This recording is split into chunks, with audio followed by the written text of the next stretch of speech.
Hello and welcome to CREDL 2, the second part, which is to do with moral reasoning. And as usual, we'll start with the contents. If I can get the clicker to move on, there we go. So, essential reading, really. There's a section in the Catechism called the Sources of Morality, and it's very short, but it's very, very insight. I mean, as everything in the Catechism, it's a beautiful kind of explanation of the sources of what we call the sources of morality. Then we'll look at hard cases, the principle of double effect, and we'll get slightly classroom facing and looking at use of case studies to help pupils develop their moral kind of awareness, their moral vocabulary, their moral discernment. All right, so it's playing up again. Here we go. So, essential reading is the sources of morality. It's Catechism of the Catholic Church, 1749 to 1761. Very brief, pithy, but really worth a read because it sets you right as to this very important part of Catholic moral reasoning. What are the sources of morality? Well, let's start, and I'll frame it around pizza. Um, most of us like pizza of some kind or another. Ham and pineapple pizza is an absolute atrocity, but generally, pizza's a nice thing. We all like pizza. Okay, then. So now, morality is concerned with the freedom to act this way or that. So we know from the last video that that's obviously we are the owners of our moral acts. Um, there are some acts we take ownership of, and other activities like digestion, breathing, reflexes, etc., that are part of our natural life. And also, many of our choices don't involve right or wrong, really. Shall I have cereal for breakfast or poached eggs? Um, but there are some actions that we do call moral, that engage conscience and choice. And when we are thinking about the morality of our actions, there are three things to think about. There's the object of my choice. Now, object is a specific meaning in Catholic moral philosophy, and I'll explain that in a second. The intention or goal of my choice, the circumstances of my choice. That is, what other concrete details are around the choice. All right. So, um, object does not mean a thing on a table or something. I'll explain what that means. So, let's say I want to steal pizza. The object is to take a delicious looking pizza slice, which is not mine. So it's essentially the material act, the action. So the object is that delicious looking pizza. The intention is to gratify my taste buds. And what about the circumstances? Well, it could be that, maybe the gift pizza was a gift to a poor person who was going to give their family a very rare treat. Or suppose I take three slices of pizza rather than one. So think of the circumstances as like a volume switch. They turn up the good or bad of the act, but the what decides the morality of the act is the other first two that we just described, the object and the intention. Um, so, for example, if I steal three slices of pizza, I've turned up the volume. The circumstances make a more grave action than if I just took a sliver, but still, it would be wrong. Now, what circumstances cannot do is turn a bad action into good. Um, Generally, if I'm stealing and to gratify my taste buds, I can't sort of appeal to circumstances to sort of to sort of the ends justify the means. No, that's not Catholic moral philosophy at all. In fact, Catholic moral philosophy rejects that. You know, it would be wrong to execute an innocent person to save a nation. It's just wrong. The end. Oh, well, we're saving everybody. Um, the end does not justify the means. That's a really fundamental principle in Catholic moral philosophy. But what if I do something like, I don't know, I wash up, I do the dishes, or I perform some charitable act? So the action, the object is morally praiseworthy. There's nothing wrong with that. But what about the intention? So suppose I perform, I don't know, a morally good act of service and do it out of a spirit of service, then that's good. And that's overall a good action. But suppose I do it just to look good, to impress someone, then my intention spoils the morality of the entire act. Specifically, if I do it to show up someone else as bad. So the three ingredients in the source of morality are the pizza theft, sorry, are the object. So, for example, pizza theft, the intention, and the circumstances. So sometimes the object in itself makes the whole action bad. So, for example, adultery. That is intrinsically what the church calls intrinsically wrong. There's no kind of sacrificial way of being adulterous. It's wrong intrinsically. Same with murder. So that there are things that are just wrong in themselves, and no circumstances are going to change that. Um, there used to be an Anglican theologian called Joseph Fletcher, and he dealt with, and I think it was very much mistaken moral, and his way of thinking was, he'd say love is the supreme principle, so you can, as long as love has served adultery, abortion, blah blah blah. Yeah, he completely challenged this vision that is a Catholic vision, and he's for a while his philosophy was all the vogue, but now thankfully it's certainly waned. So. The sources of morality, object, the action, intention, the goal I'm seeking, the circumstances, the volume, as it were, switch that turns up the goodness or badness of the act. All right, so that's a very important analysis, and it has really good it can be really turned into a good teaching activity. So, for example, we can ask this question. Which of object, intention, and circumstances need to be good for overall good? Well, the answer is they all need to be good, or at least not morally reprobate. Um, but here's a task I've tried with students in the past, and I said, by adjusting the object, the intention, circumstances, can you make the following actions maximally or minimally wrong? So you take something that does not belong to you. What would be minimally wrong? Um, so Yeah, there might be circumstances where it's just convenient. There's a bottle of water. It's not yours. You intend to, and when you get a chance, it's wrong. But if you replace it, it still is caused inconvenience, and it's still, it's going about it the wrong way. But there are times, and there are also times when, for example, when you take something and to save a life or something like that, which is, you know, it's not to steal. There's no intention. There's a life-threatening situation.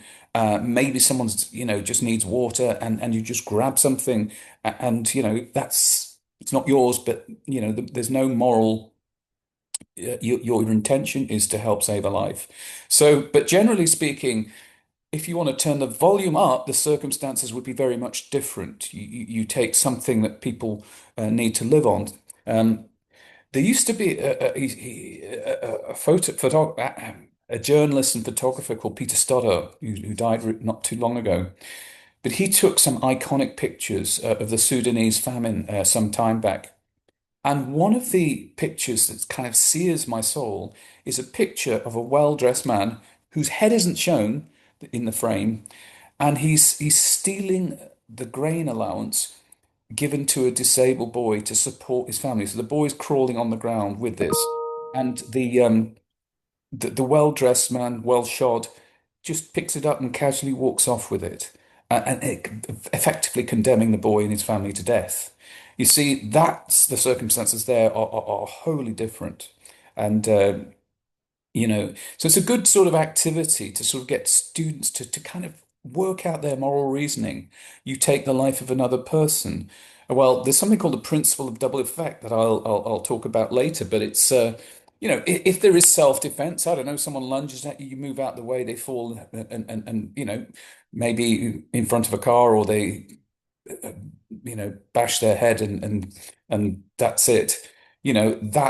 That's not what you're aiming to do. You're aiming to avoid a violent lunge.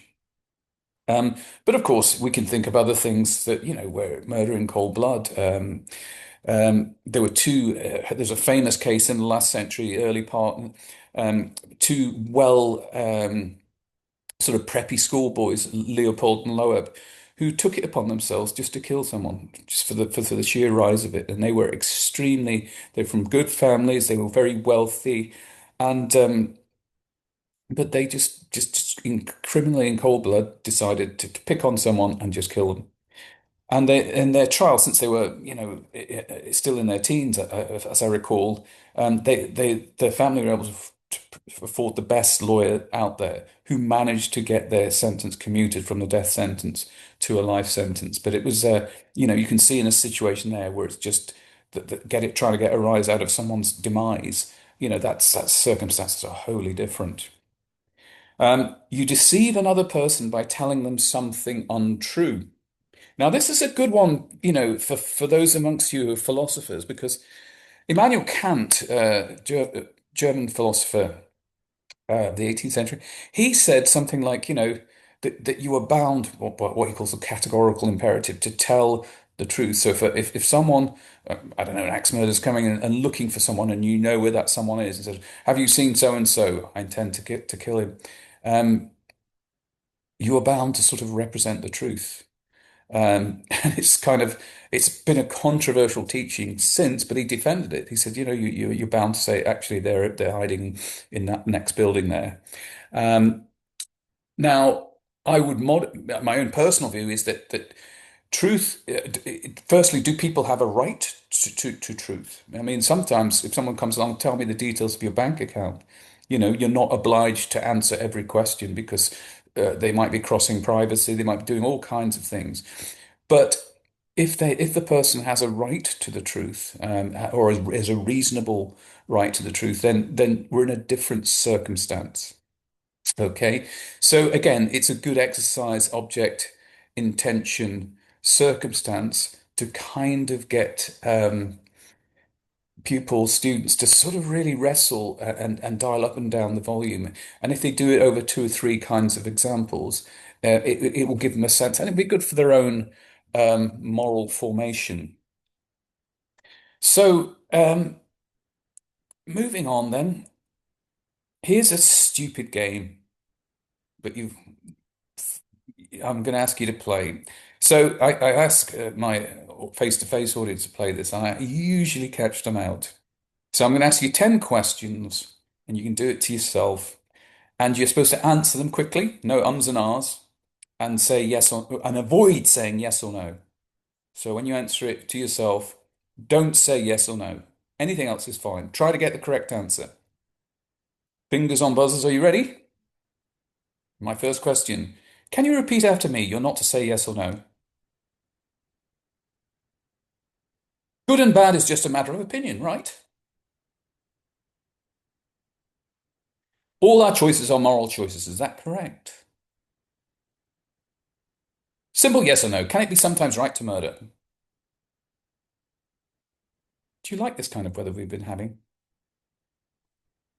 Feelings are a key source and guide to good and bad, yes? I can sometimes do a good thing with a bad motive, correct? Is this text hard to read against this color of backing? It's Is ham and pineapple pizza simply wrong on every level? Circumstance doesn't affect the essence of good or bad, right? Okay, then. So there's our cheesy little game. So usually, I mean, when I'm playing this, I catch them out some of them are caught out. No, this is not just a matter of opinion. So I'm not playing my own game. I'm breaking the rules. Um, Usually, students, when I ask them, they say affirmative or I agree with that or something like that.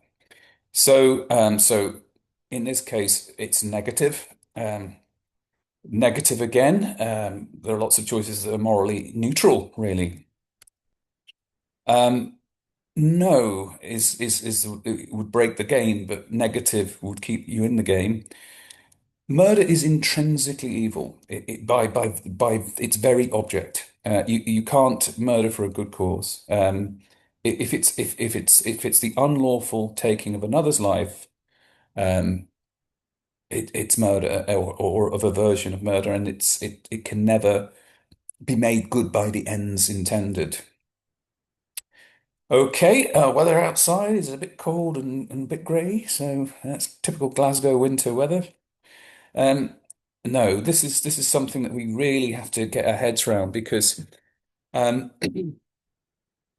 the there used to be a movie a long time ago in my childhood. It was called Love Story, I think it was called. And it had this strap line, love means never having to say you're sorry. Well, actually, it's the opposite. Love means, a permanent kind of effort at reconciliation. And another thing that kind of accompanies this is that feelings are a key source to good and bad. Feelings should be trained to support the good, but feelings are like mercenaries in a war. They'll fight for any cause. And so it's important in moral training and virtue training that we talked about in our last video that feelings have to be kind of, as it were, calibrated to support the good, trained to support the good. So that, and Aristotle taught that actually there's a difference between behavior that he called continent, which is, a conformity to good, and virtuous behavior, because a virtuous person takes delight in virtue, because their feelings are conformed to the good. That is true. Affirmative. I can sometimes do a good thing with a bad motive. Yes, and that spoils the moral quality of the act. Yes.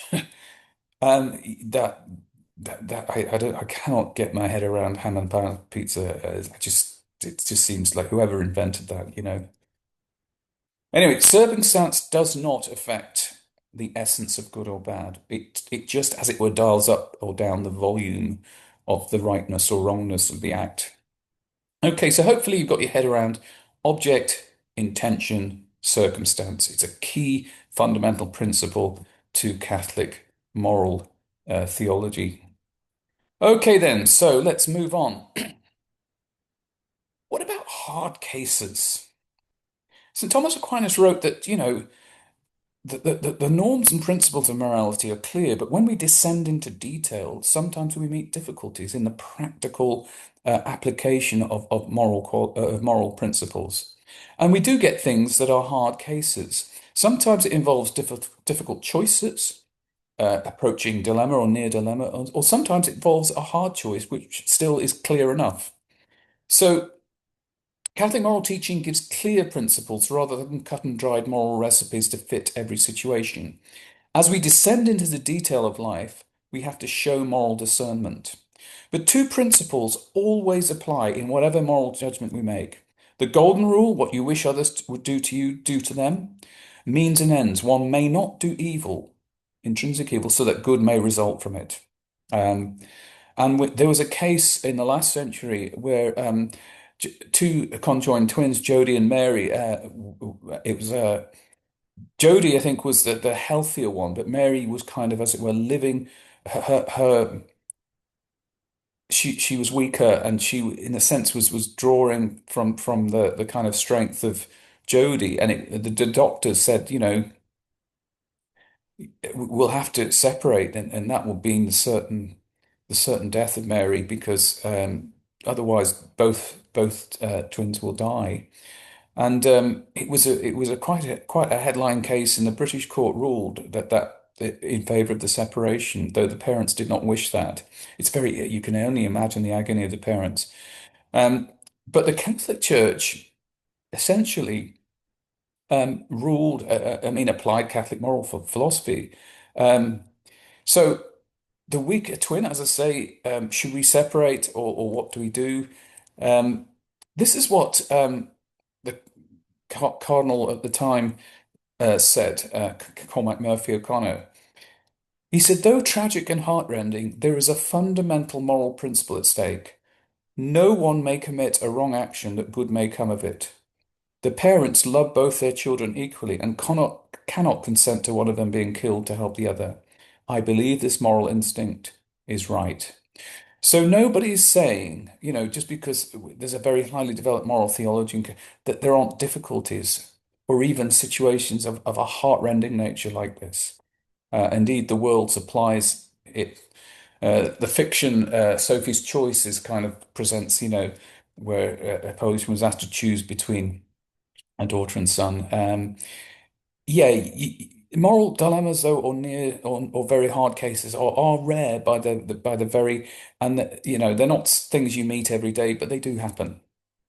Now here's something a little bit different. Okay, so this is a brother and sister who were living in Hiroshima at the time of the dropping of the atomic weapons, and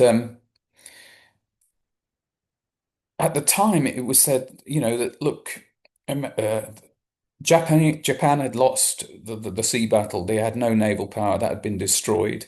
They were effectively surrounded by Allied forces. But it was said that they are very, that the martial ethos of the Japanese soldiers was such that they would fight, to the very last soldier. And America's experience of trying to suppress Okinawa showed them the ferocity of the defense that the Japanese were putting up. And this weapon, the two forms of it were dropped. It was said, it was threatened, the Japanese emperor must surrender, otherwise we'll have to drop this. And it was done to save, as it were, American lives and the thought of a land invasion. And to this day, it divides opinions as to its morality. But in Catholic moral teaching, it was an immoral act because it really was willing, an evil for a, as it were, good end. And that just doesn't apply to atomic weapons. It involves any kind of carpet bombing, British bombing Dresden, or anything like that, where there's not a distinction between non-combatant and non-combatant. Um, and the philosopher Elizabeth Anscombe said that when you don't do that, it's an enormous moral corruption. So essentially, not all, as it were, grade choices are moral dilemmas. This is a clear choice, but again, the wrong choice was taken, and that's the charred remains of the little boy's tricycle that is now on display in a Hiroshima museum. That's not to say, soldiers, American soldiers waiting, the fear, yeah, but that's the ugliness of war. But, this, that there are mores, there are morals even in war, and to sort of fight war without morals is really to descend into, a level of atrocity and cruelty, which is results in the sorts of things that we see here. Now, there's something called the principle of double effect in Catholic moral philosophy. So, what is this? Let me give you a few scenarios. Someone attacks another person. The second person defends himself by pushing off the lunging attacker, who stumbles, hits his head, and dies. Is this murder? A pregnant woman has a cancerous tumor near her womb, requiring an urgent operation. This brings about the death of the unborn child. Is this abortion? A terminally ill patient is in hospice care. He receives morphine in increasing doses, which inhibits his ability to fight his disease. Is this a form of euthanasia? A traveler notices someone leaving a rucksack amidst a crowded station. Sensing danger, she picks it up and runs out with it. It explodes and kills her. Is this suicide? In all cases, no. I once had to write to the BBC about the abortion case, where they said abortion is only allowed when there's Catholics. No, no, it's not abortion.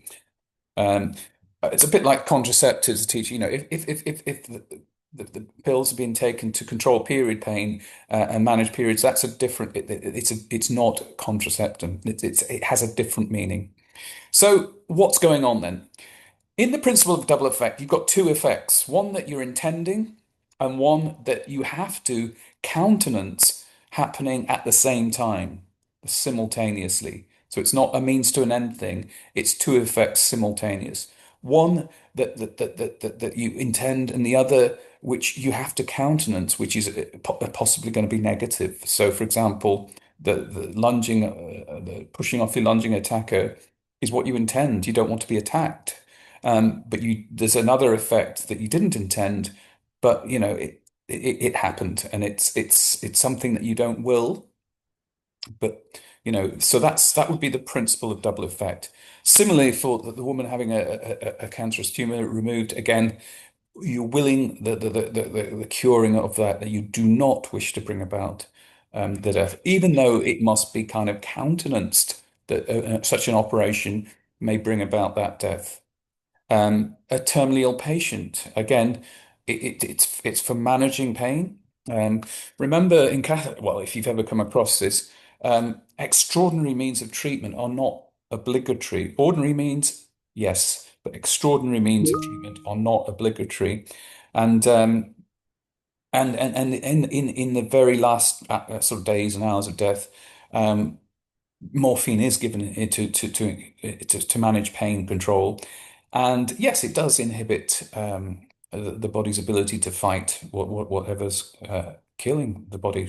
Um, and again, we can see in the traveler what she wants is if this is an explosive device, she wants it taken. So the effect that she wants is that it be removed from the crowded station, but she does not intend her own death. And so, but she knows she's at the same time she knows that this could be the risk that she's taking. So the principle of double effect applies where there is a grave requirement for action with two practically inseparable effects, one good effect intended, another bad effect foreseen but not intended. The intended act must be good or morally neutral. The person intends the good effect and not the bad. The bad effect is not a means to the good. We descend back to that bad moral principle that I talked about. The good effect is intended in circumstances which are grave and serious, and with due reflection justify the foreseen bad effect. So that's not the end justifying the means. It's saying, a bit like self-defense. I'm going to defend myself, but that could, you foresee that that could harm the aggressor. So does the principle of the double effect justify this? A new pandemic is killing millions. One person alone is found to have bone marrow, which can be cultivated to produce a serum, which is an effective antidote. Fortunately, such is the urgency that all his marrow must be extracted, resulting in his unwilling death. Well, not at all. Yeah, another end justifying the means. So the principle of double effect is an important moral principle, and it's one that, as people get older, it's something, I mean, these are very serious moral issues to grapple with. So it's obviously for an older kind of teaching context. But again, it's an important part of moral formation to sort of to delve into the Catholic Church's moral philosophy. So the morality of human acts depends on the object chosen, the action, the end in view or the intention, the circumstances of the action. However difficult a moral choice seems to be, Catholic teaching keeps in mind two rules. What you wish others would do to you, do to them, the golden rule. One may not do evil so that good may result from it. All right? So that's separate from the principle of double effect. The principle of double effect offers guidance in grave situations when two simultaneous effects, one good, one not, are foreseen, but only the good effect intended. So hopefully that's given you some grounding into some further Catholic moral philosophy, sources of morality, dilemmas, hard moral choices, and the principle of double effect. What we're going to move on to now is looking at a teaching context. And this could be used in wherever you find yourself. It's the role of case studies in helping pupils, students reflect on morality.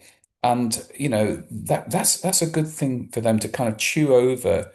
Um, and for example, I'm in Scotland, and this is our faith, is our framework. But you'll be wherever you are, you'll this kind of intention in religious education to develop skills of reflection, discernment, critical thinking, deciding how to act in accordance with an informed conscience in relation to matters of morality. It will be central in any kind of program. So what we're going to do is we're going to look at a case study, and I've tried this with groups, and I step by step lead them into the story. So, for example, who is this man? And well, we kind of introduce him as Adolf Eichmann. Um, he's the details of date of birth, his family life, and his faith. He was brought up an evangelical Christian, and he remained in that faith until 1937. Okay, so where is he? So he's, as you can see from there, there's a picture shows him in a court of law. It is in Jerusalem. It is 1961. He's giving testimony, saying what he did in the past. Remember, I'm framing this for a younger audience. And he's in a small area enclosed by bulletproof glass. Who else is there?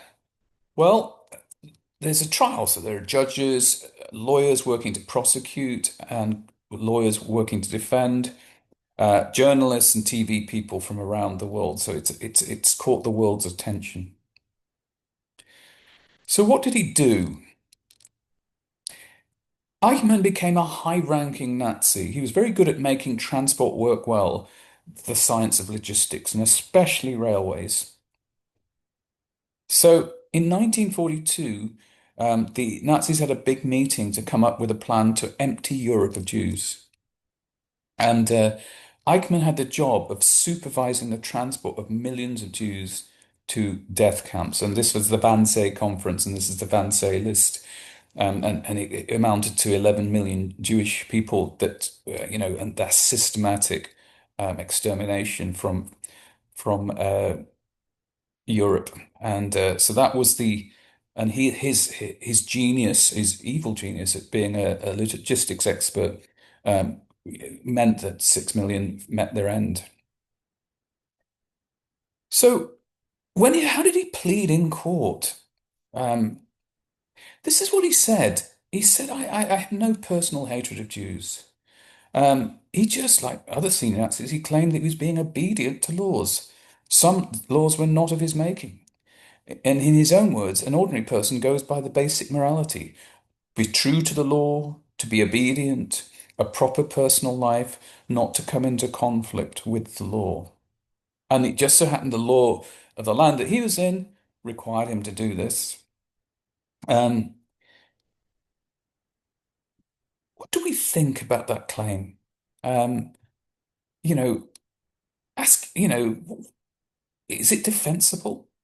Is it, um, does it have some merit or weight? Well, the court decided not. I mean, Eichmann fled after the Second World War and was captured years later in Argentina and brought to trial. Um, and he was executed. The court did not accept his plea. One reason why, and one thing sorry, I don't want to, it's taking you through. Let me just get to the next slide. But essentially,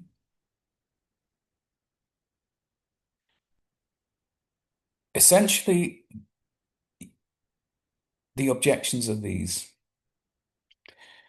There's a difference between what we call, and I think I brought it up in another video, between positive law, that is the law of a particular land, which is put out there, posited, and natural law, which is law that governs, which is inscribed into our very rational nature by our Creator. For positive law to be good, and to be truly lawful, it must be in conformity with that higher law, that natural law. And if it isn't, then the natural law prevails. Hence, with I talked about Rosa Parks protests, because they were in conformity with a higher law, even though they were, as it were, crimes, they were righteous deeds. And so that's a good thing, again, as pupil students get older, that, just because something's the law of the land, um, it doesn't mean laws are always moral, only to the extent in which they are in conformity with the natural law. So hopefully, this little additional video has given you some kind of insight into moral reasoning, sources of morality, hard cases, principle of double effect, and the use of case studies. Um, but it is important to help ourselves, not only because our conscientious formation, but also the people in our charges to really become to be able to sort of become more morally discerning. Okay, then, I think we're at a point where we're ready to finish. So I'm going to pause and stop recording. I hope these two videos have been useful in your own formation, and I hope you engage with the other resources, video resources that we put up. Thanks very much, and I look forward to your contributions to the forum.